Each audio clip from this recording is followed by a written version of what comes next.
Oil, one of the Earth's most important natural resources. Almost ranks up there with water, only I wouldn't try drinking it. But it's vitally important to the economy of the world, yet always damaging when released back to nature. Major accidents create major headlines and devastate our natural resources. Valdez traffic, Axon, Valdez. On the ground, evidently leaking some oil, and we're going to be here for a while. But it's not always the big spills that get and need attention. Every day, millions of gallons of oil products are pumped. And every day, thousands of gallons are spilled back into the environment because of poor equipment, poor training, and carelessness. Let's review some of the reasons why we, the Navy, have oil spills, and how with some insight we can avoid them. A bit more awareness, a little more care, and a little more common sense preventative maintenance could dramatically reduce the number of spills at Department of the Navy facilities. And wherever petroleum products are stored, they don't sit for long before they pass through some type of connection, whether performed by an operator or automatically. According to Department of the Navy statistics, every day and a half, someone causes an oil spill ashore, either directly through their actions or indirectly through their failure to act. We've got to find that person and stop them. Too bad it isn't that easy to eliminate spills. Here in the real world, overfills are a common type of spill. They're typically due to inattention on the part of the fuel operator, or to lack of information about the tank's size or current level. Today, let's go on delivery rounds with lead fuel operator Leon Vernon Stroud. His fuel farm buddies call him Elvis. And let's see how they do things at Naval Air Station Backwater, the base that Barack forgot. Hey Elvis, looking good. Thank you. Thank you very much. Say, you mind if I tag along a while? No problem, stranger, but I got some work to do here if you don't mind. Let's see, I got a 2,000-gallon tank. Looks like it's about half full. That'd be 1,000 gallons. Got to fill it to 90%. That'd be 1,800 gallons. So I need to put 800 more in here. I need 800 more gallons inside this thing. Elvis, that looks like a 1,000-gallon tank to me. And half full, if that eye of yours is properly calibrated, would be 500 gallons to full. And just 400 gallons to the fill limit. So 800 gallons would overfill at least by 300. Too bad Elvis never bothered to stencil the tank capacities on the side of his tanks. Guessing the size of single-wall tanks is hard enough. But it's worse when you can't even see the actual tank shell.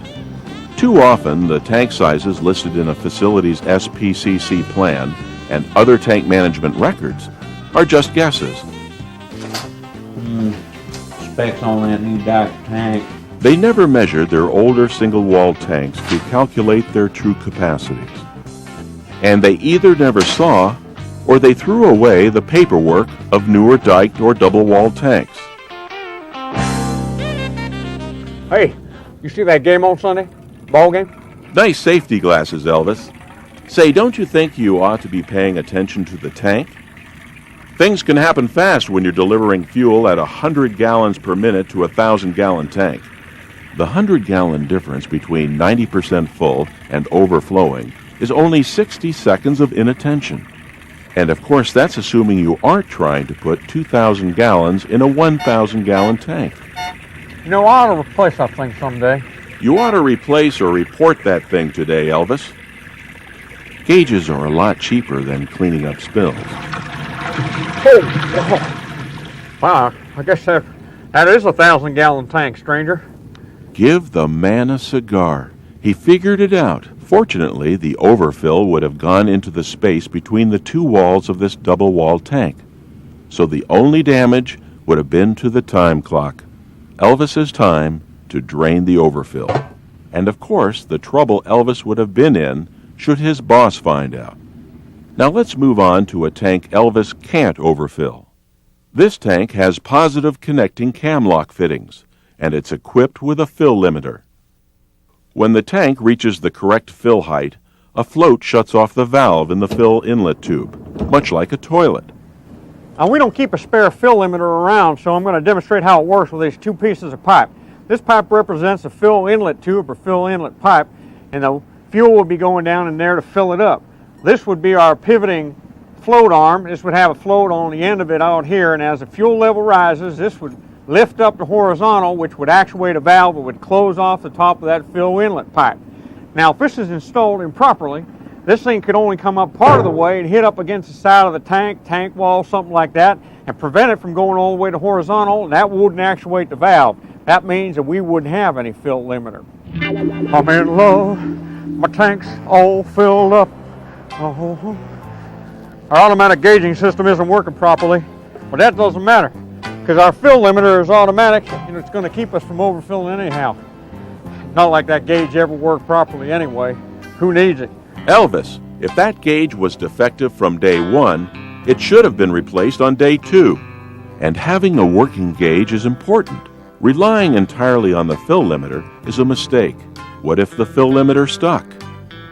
If you try hard enough, you can overfill a tank with a fill limiter. Just install it turned, so the float would hit on something inside, preventing it from moving upward properly. Or damage the float during installation, or fail to notice that it's getting sticky. Yeah, you know, I ought to check that fill limiter someday. The cam lock fitting on the tank end of the delivery hose isn't dry disconnect, which means there's no valve in that fitting to close off fuel flow when the connection's broken. Handled improperly, Elvis could spill fuel when he disconnects. See, this hose still has some fuel left in it. So we got to walk this hose down, get all the remaining fuel out of it, let the pump drain it out.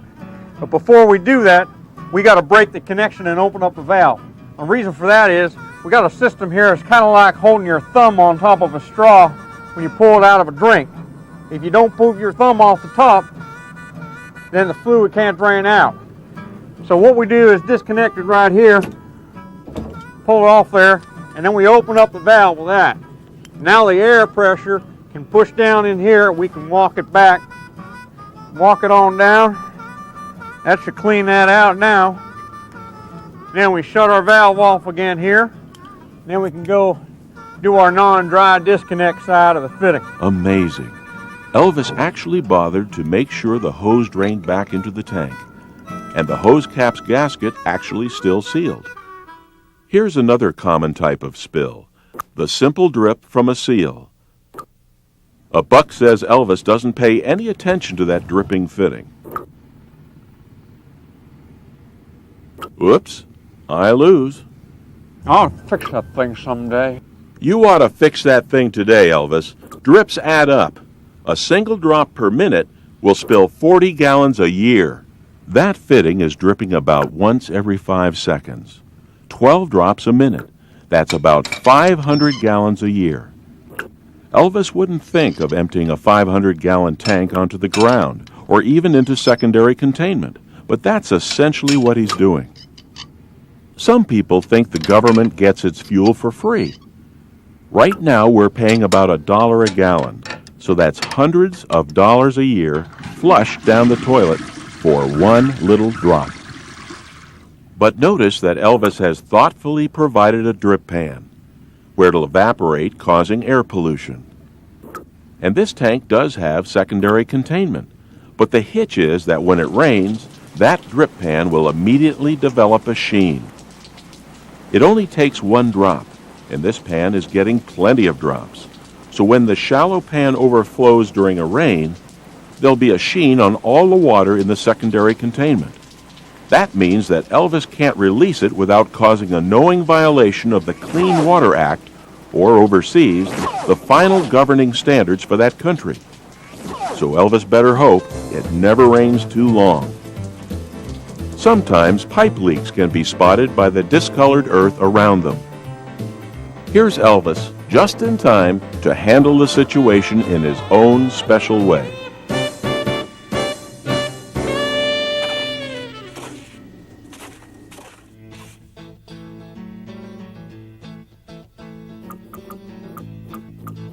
I think now will be a real good time to give you some pointers on keeping the truck up. Now you can see this leak here. See how wet that is around there? That indicates to me that that gasket's worn pretty good in there. That means that this thing could fail and leak during delivery, or even while we're driving on down the road. And you see these dog ears on here, see how loose they are? That means that even with the cap on, this could be leaking while we're driving on down the highway. You know, I ought to fix those things someday. Now let's join Elvis as he refills the refueler truck at the loading rack. Basically, the refueler truck is just a rolling tank. The biggest problem is overfills and spills during transfer operations. Before Elvis does anything, he needs to bond the truck to the fuel system. Well, first thing I'm going to do is disconnect this vent cap off the back of the truck, hook up my vapor hose, try and keep them nasty toxins out of the environment, because after all, I'm the king of the environment. Now this truck here is equipped with special air brakes. When this door opens, you can hear them air brakes go on. That prevents this truck from moving while it's being filled. I ought to get one of these on family van, keep them teenagers out of the mall. This truck also uses a Scully bottom loading system, and this here is a special Scully connector. Now this attaches to a receptacle here on the bottom of the truck.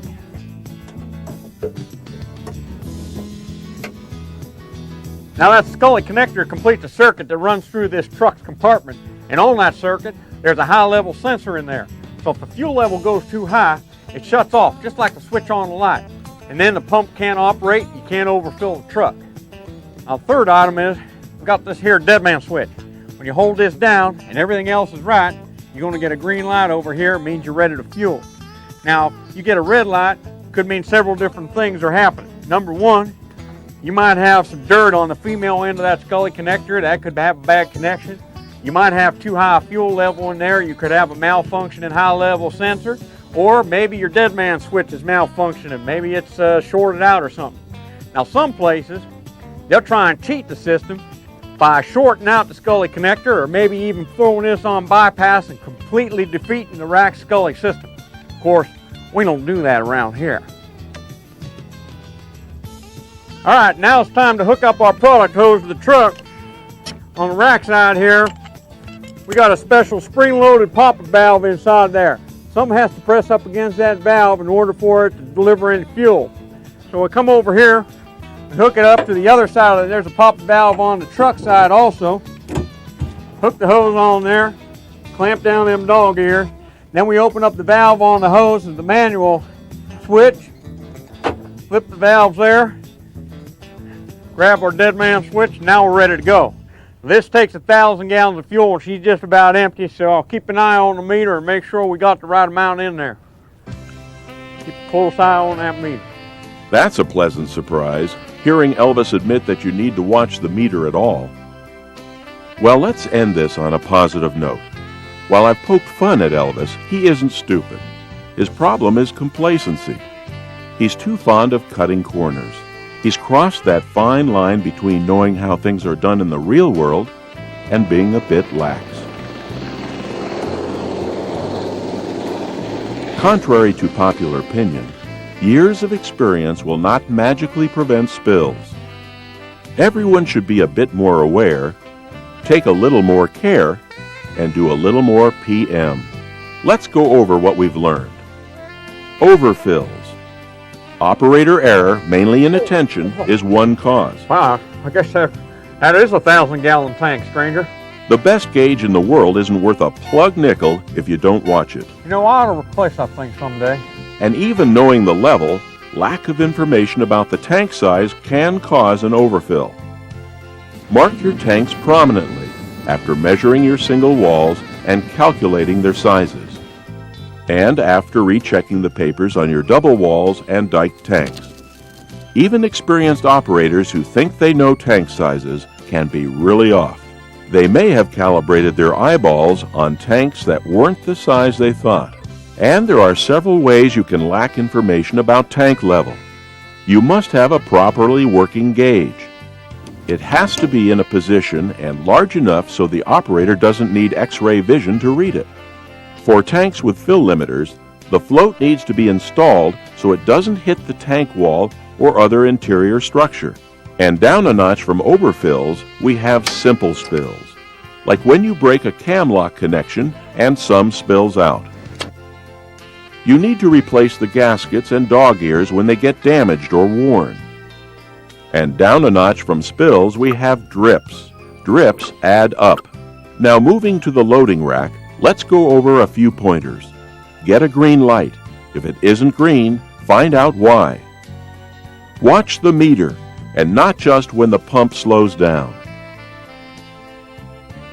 Well, that's it. All we're asking is that you be a bit more aware, take a little more care, and do a little more PM. You are the front line for saving tax dollars and for protecting our environment.